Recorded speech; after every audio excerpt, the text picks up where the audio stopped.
I've had some success buying and selling used toolboxes and making a little extra cash. So I wanted to share some of my methods and tips for how to make some extra money, or maybe you could even turn that into a side hustle, depending on how much effort you're willing to put into it. Thanks for clicking on the thumbnail.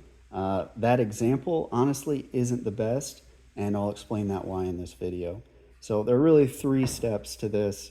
You got to buy them, you got to clean them up, and you have to sell them. I just picked up this toolbox. This is pretty typical of what I like to buy. Nice red Craftsman, a lot of drawers, double stack. I think these are 26 inches wide. It's that simple. I think for starting with buying them, my recommendation is really to stick with kind of the most desirable and easiest to maneuver and sell. So that's these 26-inch wide Craftsman toolboxes. Sears sold a bunch of them back in the day. People are always upgrading toolboxes, and then they sell these cheap, and you can pick them up for, at least in my area, around $100 to $150, sometimes $200. So again, they are pretty desirable, so you may have challenges buying them in terms of other people want to get the same thing. So as soon as you see something, I always communicate I'm interested. I'm usually paying full price for what I see. I'm usually not trying to haggle and trying to pick that up when it's convenient for me. So that's really my downside, is that I'm not as flexible on the pickup. Depending on your flexibility, if you can be there quick with cash, it's yours. So why I like the 26-inch wide Craftsman, so I can get them in my truck easy and move them myself. So that's a real advantage. The Craftsman is the most desirable. There are other brands like Waterloo, which is really the same as Craftsman. They built them for Craftsman, but when you go to sell it, other people don't see Waterloo as valuable as Craftsman. And then, Husky, US General, Kennedy, there are all kinds of different brands. But in my experience, Craftsman's the biggest name, the easiest to sell. The more drawers, the better. Try and stick to stuff that's the same color. Obviously, you want it in reasonable condition, but condition impacts value, so there's always trade-offs there. But yeah, same color, as many drawers as possible. That's how you get the most money.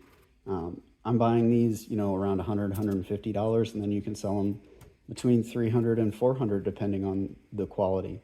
I also, when I buy these, the number of stickers can impact the time that it takes to clean them up. So I always like to remove the stickers. That way the person that buys it, kind of feels like they can make it their own if they want to put stickers on it. But it is a bit time consuming to do that, so take that into account. You can also look at, the Workbench style or other brands like Snap-on, Mac. Those are just a bigger investment. So I'm not saying there's not money to be made there, but the easiest way to start is definitely with these 26-inch wide ones, preferably a double stack or triple stack, and then you can always go from there with what you see value on. When you go to clean them, it's really simple, right? Remove the dirt, and then my best tip is just wipe it down with WD-40 in a rag. Kind of brings out the shine. It's kind of like a shine juice.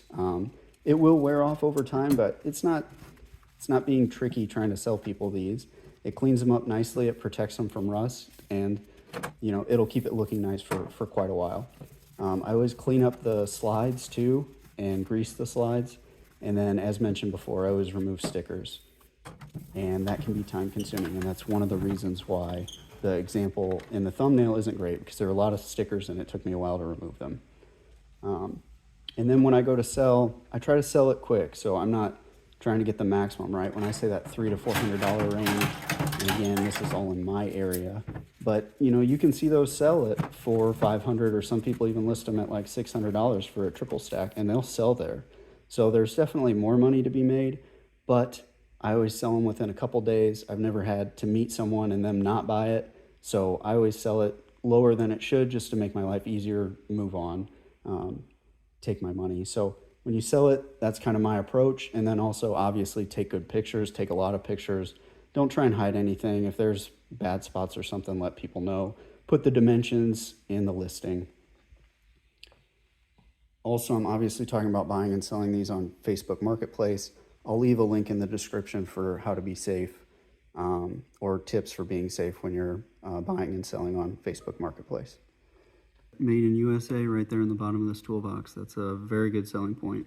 Pretty well cleaned up. Honestly, this one fought me more than most. I was hoping I could pick it up for 100 and sell it for 300 or even more, but I think with the market and a lot of the paint and marks on this thing, I don't think that's realistic. So there's some competition around 275, so I think I'll probably list this at 260. That may be a little low, but again, I like to get rid of them and move on.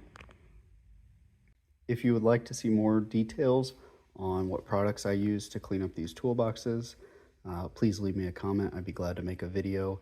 Also, if you have any questions, I'll do my best to answer all comments. Thanks for watching. Please consider subscribing.